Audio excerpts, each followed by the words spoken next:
Une anthologie des lectures des paroles de Dieu Tout-Puissant. Quel point de vue les croyants devraient-ils avoir ?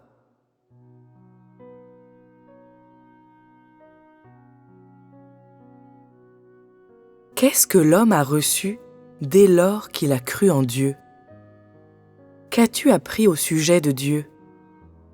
À quel degré as-tu changé à cause de ta croyance en Dieu ?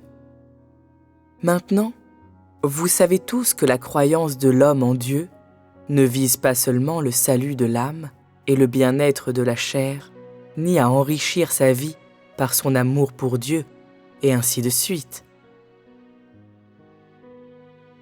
En l'état des choses, si tu aimes Dieu pour le bien-être de la chair ou pour un plaisir passager, alors, même si à la fin ton amour pour Dieu atteint son sommet et que tu ne demandes rien, cet amour que tu cherches demeure quand même un amour impur et n'est pas agréable à Dieu. Ceux qui utilisent l'amour pour Dieu pour enrichir leur vie monotone et combler un vide dans leur cœur sont ceux qui cherchent à vivre dans la facilité et non ceux qui cherchent vraiment à aimer Dieu. Ce genre d'amour est contre sa volonté, une quête du plaisir émotionnel, et Dieu n'a pas besoin de ce genre d'amour. Quel genre alors est un amour comme le tien ? À quelle fin aimes-tu Dieu ?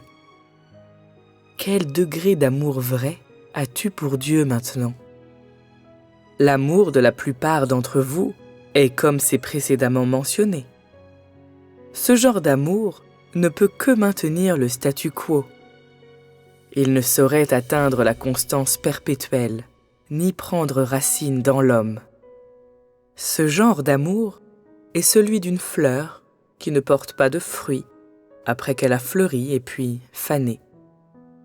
En d'autres termes, une fois que tu auras aimé Dieu de cette manière et qu'il n'y aura personne pour te guider sur le chemin à parcourir, alors tu tomberas. Si tu ne peux aimer Dieu que durant les moments d'amour pour Dieu, et si tu n'apportes aucun changement à ton tempérament de vie après, alors tu continueras d'être sous l'influence des ténèbres, incapable de t'échapper, et toujours incapable de te libérer de la manipulation et des duperies de Satan.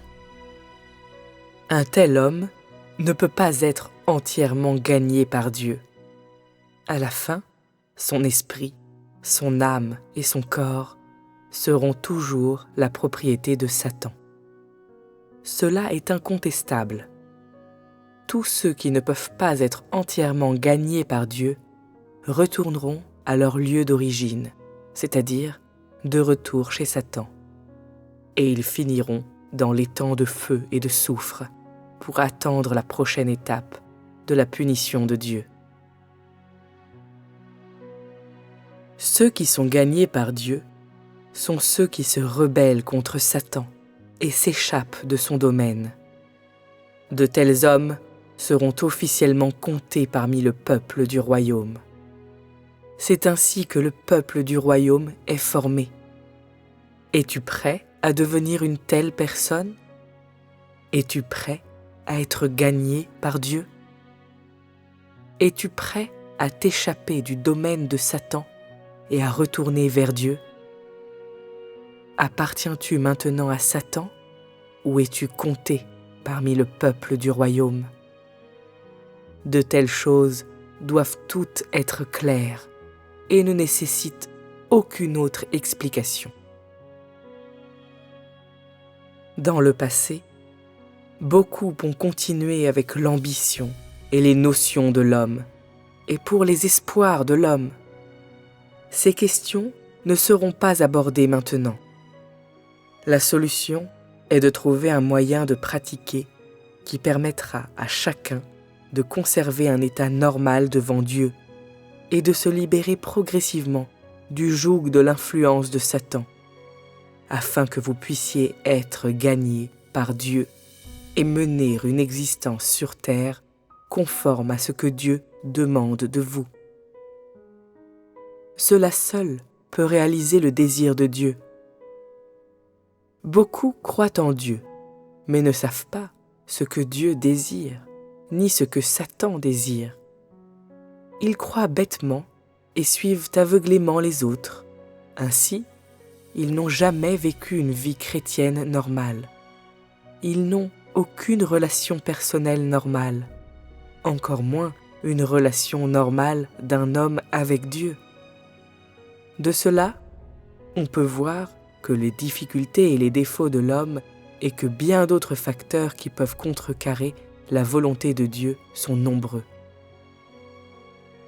Cela suffit pour démontrer que l'homme n'a pas encore lui-même pris le bon chemin, ni expérimenté la véritable vie. Alors, que veut dire prendre le bon chemin ?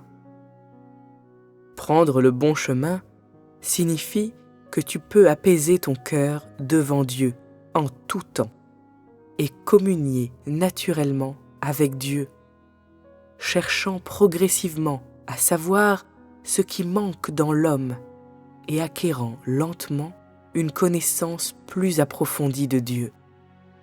Ainsi, tu gagneras au quotidien des nouvelles visions et un nouvel éclairage dans ton esprit.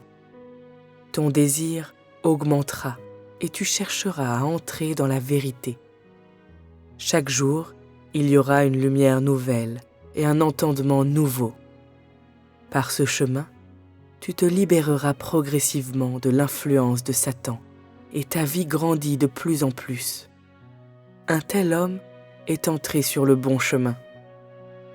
Évalue tes expériences personnelles réelles et examine le chemin que tu as choisi dans ta croyance en Dieu par rapport à ce qui vient d'être dit. Es-tu quelqu'un qui a choisi de prendre le bon chemin ? Dans quelle situation t'es-tu libéré du joug de Satan et de l'influence de Satan ? Si tu n'as pas encore pris le bon chemin, tes liens avec Satan ne sont pas encore rompus. Ainsi, cette quête d'amour pour Dieu peut-elle se traduire par un amour authentique, fervent et pur ? Tu dis que ton amour pour Dieu est inébranlable et sincère, mais tu ne t'es pas encore libéré du joug de Satan. Ne te moques-tu pas de Dieu ? Si tu désires parvenir à un amour pur envers Dieu, être entièrement gagné par Dieu et compter parmi le peuple du royaume, alors tu dois d'abord prendre le bon chemin.